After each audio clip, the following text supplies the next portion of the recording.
Pengalaman teman, diganggu lelembut penunggu ambulans. Cerita horor ini dialami oleh Andang dari Wonosari, Gunung Kidul, Yogyakarta. Andang adalah seorang lelaki dari Wonosari yang bekerja di sebuah puskesmas, tepatnya bagian stay di UGD alias unit gawat darurat. Puskesmas tempat kerja Andang ini lokasinya Ndeso, terletak di tepi jalan arah pantai selatan, Gunung Kidul.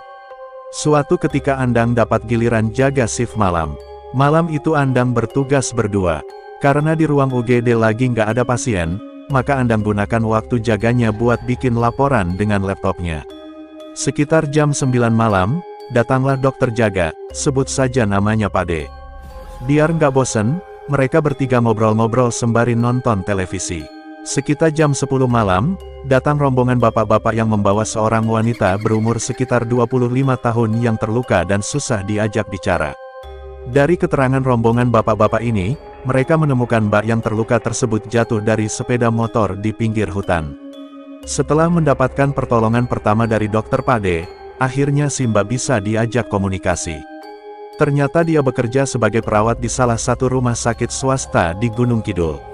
Setelah dilakukan pemeriksaan, ternyata terdapat luka yang cukup dalam di persendian kakinya, nafasnya sesak, serta terlihat masih trauma dengan kejadian yang baru dialaminya. Dengan berbagai pertimbangan, akhirnya dokter Pade merujuk Simba untuk dibawa ke rumah sakit tempat dia bekerja. Karena keterbatasan karyawan, Andang pun merangkap sebagai supir ambulans. Andang lalu mempersiapkan mobil ambulans untuk mengantar Simba ke rumah sakit. Wah, sudah jam 11 malam nih. Saya temani dah. Nanti sekalian mampir di Wonosari dulu, ujar dokter Pade kepada Andang. Setelah mobil ambulans siap beserta perlengkapannya, Andang pun meluncur mengendarai mobil tua itu untuk mengantar Simba yang terluka, ditemani dokter Pade dan keluarga pasien. Setelah menempuh perjalanan sekitar 30 menit, mereka pun sampai di rumah sakit. Pasien sudah diterima dan mendapat perawatan lanjutan. Andang dan dokter Pade lalu pamitan kepada keluarga pasien dan segera bergegas kembali menuju puskesmas Ndeso. Selepas Wonosari, Andang dan dokter Pade melewati jalanan yang sepi. Pertama-tama di kanan kiri jalan hanya terdapat ladang dan tanah kosong. Lama-kelamaan Andang melewati jalan yang kanan kirinya hutan, lokasi terjatuhnya Simba. Karena kondisi tengah malam dan sepi, membuat Andang tak sadar menekan pedal gas ambulans tuanya lebih dalam. Agar suasana tidak senyap, sembari menyetir Andang berbincang-bincang dengan dokter Pade. Sampai pada sebuah tikungan tajam, Andang mengurangi kecepatan mobilnya. Namun tiba-tiba terdengar suara nenek-nenek terbatuk. Uhuk, uhuk, uhuk. Andang merasa tengkuknya merinding. Mereka berdua berhenti berbicara dan fokus pada pendengaran. Lalu suara nenek-nenek batuk itu terdengar kembali. Uhuk, uhuk, uhuk. Dokter Pade menatap Andang. Sampean dengar juga Pak? Tanya dokter Pade kepada Andang.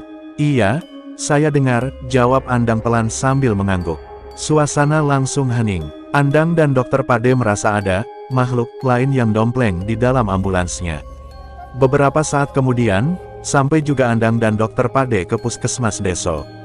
Dokter Pade langsung turun dan lari meninggalkan Andang sendirian di dalam ambulans. Sebenarnya Andang juga mau ikutan lari, tapi gengsi. Maka dengan sekuat tenaga Andang berusaha mengusir rasa takut yang menghinggapinya. Ya Allah, kenapa saya ini? Apes benar, ucap Andang dalam hati. Akhirnya Andang memberanikan diri memarkir mobil ambulans ke garasi.